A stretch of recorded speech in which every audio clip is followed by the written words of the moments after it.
Algebra 2. Sorry guys, my son ended up being sick for the second day in a row. Hopefully he'll pull it together and I'll be able to see you tomorrow, but for now we're going to do this all via YouTube.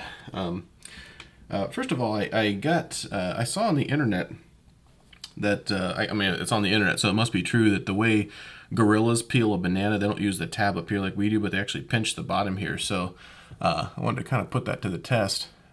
It actually does peel pretty well. The problem is you get this you get that spiky bit at the top that you have to kind of pull out with your hands, and then your fingers get all banana-y, and it's just not, I don't think it's as good as opening a banana from the other end. So the gorillas can feel free to eat a banana how they want to, but I think I'm going to go ahead and continue opening a banana the way I've been doing it for years. Anyhow, let's talk about exponential growth, because that's going to be the next lesson for today. One second. So, what we're talking about today is modeling.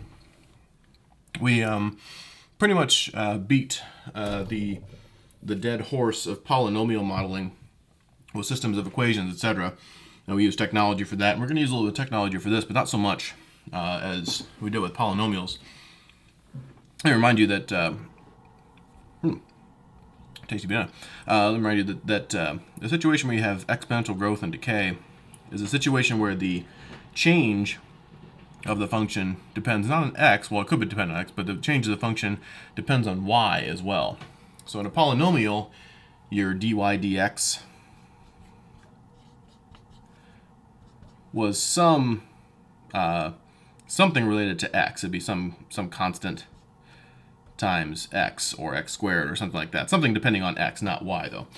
On the other hand, with an exponential type of function, our change, well, dy, in other words, the slope of our function, this is a fancy way of saying slope, essentially, not exactly, but essentially, is going to depend on some constant, we'll call it k, times y. Haha, ky, get it? You won't forget that now, will you? So it's not going to be a function of x. It could be an x. There could be x stuff in there, but the point is our change in amount depends on the amount present. And that's how you know you're going to be dealing, as far as intuition goes, that's how you know you're going to be dealing with an exponential growth or an exponential decay. This is called an ordinary differential equation. I'm going to do this next step for you. There are some calculus steps in order to convert this to a normal function that are unfortunately beyond the scope of an Algebra 2 class. So you're going to have to take my word for it for now. But the solution to this equation, an equation that's going to have a slope that depends on y like this, on some constant times y, is going to be an equation such that y equals some other constant, we'll call it c, times e to the k x. So y equals some constant times the number e to the other constant, this k, x. So what we're going to do in a couple of these exercises is we're going to have situations where you can come up with this equation, use its solution, plug in a couple of points. You'll end up basically with two equations and two unknowns. You'll solve for k and solve for c, then plug in c and k. So you'd get something like y equals 2 times e to the 4x, or it's usually not that pretty, but that's the idea, right? So let's say we had something like this. We had some situation where we knew that we had an exponential growth just by intuition. We'll talk about the difference between the scenario we'd have exponential growth versus polynomial growth. But let's say that our initial condition at, let's say, time equals 0, or when x equals 0, then let's say y equals 4. And let's say when x equals 2, then y equals 8. Okay. Now understand, you could do a linear model for this. We have 2 points, and we could just do a line connecting. We couldn't do a parabola because 2 points, we need 3 points to define a parabola. But you have to use some intuition to understand that we're dealing with an exponential equation here. So there is a single equation that fits this form that's going to hit both these points. Now we're going to assume two things here. Well, we're going to assume one thing here. We're going to take a given here. So first of all, we're going to know what happens when x is 0, because if we don't, you can still solve it, but it gets a lot more hairy. And I'll probably do an exemplary workshop on that. But for these problems that we're going to have, I'm always going to give you an x equals 0. just to keep things a little more simple. The other thing we're going to assume is that this stands on its own. In other words, there's not any, plus, some other number. Because if it was like, 2 times e to the 4x, plus 8, that's going to change your initial condition. And that makes the math actually extremely difficult. So that's the kind of thing that you're going to have to wait until multivariable calculus to figure that out. You'd use what's called a least squares regression. But we'll keep it simple in Algebra 2. How's that?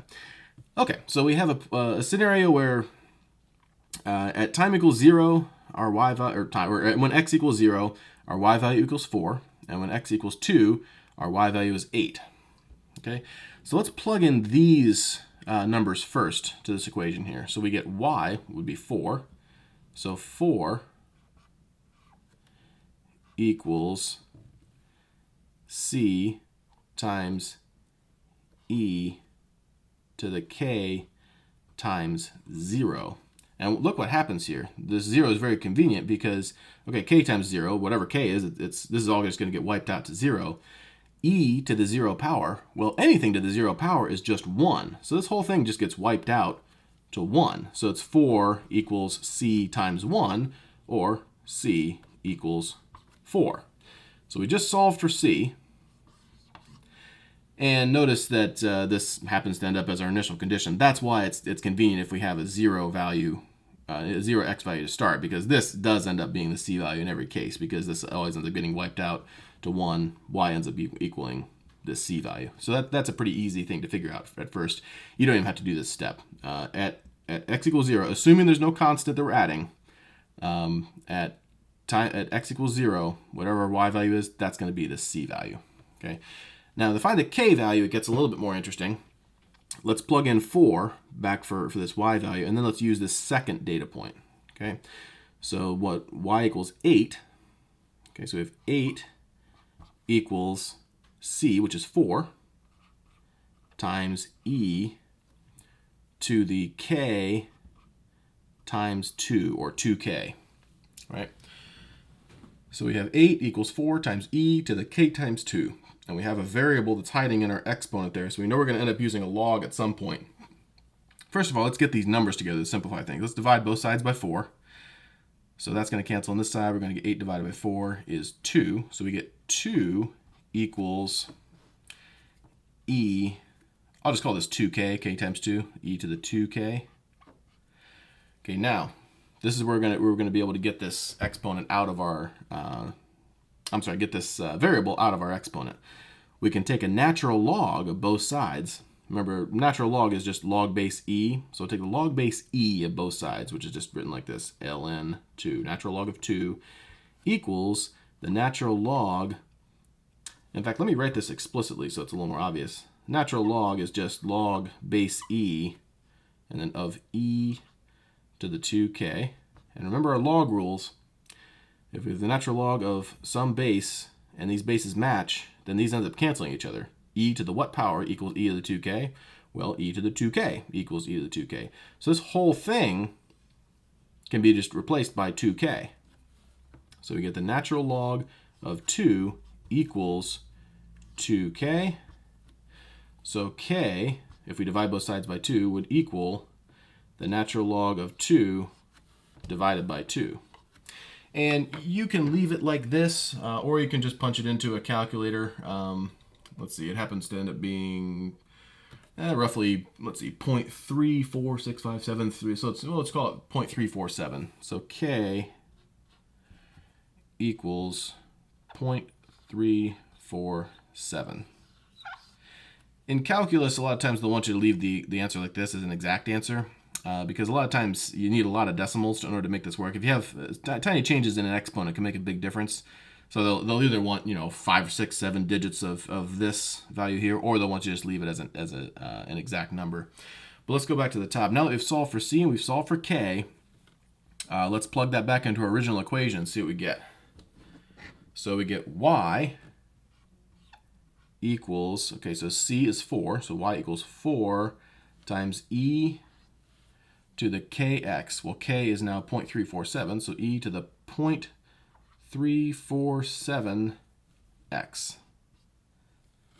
And this is the exponential equation that would result in these two data points. Assuming no constant here, and I happen to note that it's convenient that we had a 0 point as well to start. Okay, it's worth noting that natural logs in general tend to produce ugly numbers unless they're obvious. I mean, that if you had like log base 2 of 4, well, 2 squared is 4, so that's fairly straightforward. But if you have log base 2 of some number that's not a power of 2, they always tend to end up in these ugly numbers. So don't be afraid of them. It's just, I mean, if you end up with an ugly number, you'd end up with an ugly number. It's no big deal. So usually we get these crazy numbers in our exponents there, but don't let that trip you up. It's just, I mean, it's a lot of decimals and it's ugly, but you can write it down just as easily as you can write down a normal number. So that's how it goes. And once we have this, we could be given some other. Let's say we were told, okay, at x when x equals 0, y equals 4. When x equals 2, y equals 8. What happens when x equals 10? Well, we just plug 10 in for x, so it'd be 4 times e to the 0.347 times 10. We just punch that into a calculator. It's going to give us a decimal approximation. We can find our y value. Likewise, if we said, okay, well, at what x value is y going to equal 20? Well, we just plug in 20 for y, so 20 equals 4 times e to the 0.347 x. We need to take a natural log of both sides, etc., and we're going to get some value for x that's going to cause that to happen. So that should give you the tools that you need to solve some of the problems on this, I guess it's not a worksheet, on this work digital copy that I'm going to send to you via email. So with that in mind, good luck, and I'll get started on the worksheet.